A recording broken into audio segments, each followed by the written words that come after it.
నా పేరు కందా రజనీకాంత్, మాజీ కాంగ్రెస్ పార్టీ అండ్ వైఎస్ఆర్సీపీ నాయకుడిని. ఒకప్పట్లో కాంగ్రెస్ పార్టీ వైఎస్ రాజశేఖర రెడ్డి గారు బతుకున్నప్పుడు మండల అధ్యక్షులు పనిచేశాను.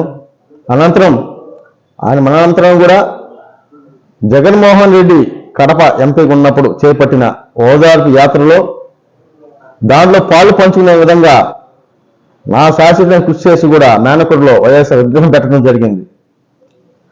ఆ సేవను గుర్తించిన వైఎస్ జగన్మోహన్ రెడ్డి నాకు వైఎస్ జగన్ మండలాధ్యక్షుడిగా ప్రకటించడం జరిగింది. అనంతరం తీవ్రమైన పరిణామాలతో నేను విగ్రహం పెట్టానని కూడా నా మీద కేసులు పెట్టడం జరిగింది. అప్పుడు భయపడలేదు, ఇప్పుడు భయపడలేదు. వైఎస్ఆర్ కాంగ్రెస్ పార్టీ పెట్టిన తర్వాత నాకు ఉపాధ్యక్షులు పదవి ఇచ్చారు. అప్పటి నుంచి కొంతమంది గుత్తేదారులు చేరి నా మీద కొద్ది అభ్యర్థం అయితే నేను పార్టీ దూరంగా ఉన్నాను.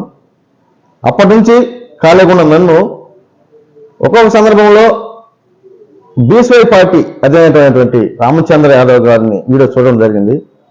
ఓ రాష్ట్రంలో ఉన్నాడు మగాడు అనేసి ఆ పార్టీలో చేరతాను అని ఒక సందర్భంలో ఒక దగ్గర అనడం జరిగింది. నేను చేరతాను అన్నదానికి నా మీద దాడి చేయడానికి వచ్చారు కొంతమంది నాయకులు. వాళ్ళకి ఇదే వార్నింగ్ ఇస్తా ఉన్నా.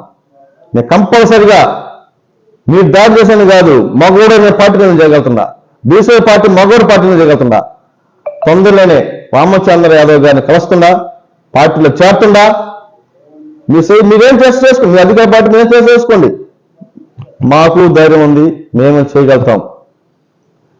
అంటే ఎక్కడ పోయినా ఏ పార్టీలో ఉన్నా కందాట రజనీకాంత్ దాడి చేస్తే మీ మొగ్గలైపోతారా? ఇంకో నాయకులు లేరా?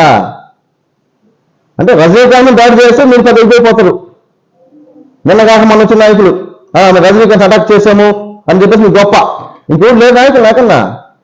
అంటే నా మీద దాడి చేస్తే మీరు 10 మంది తెలుస్తామని అర్థమా?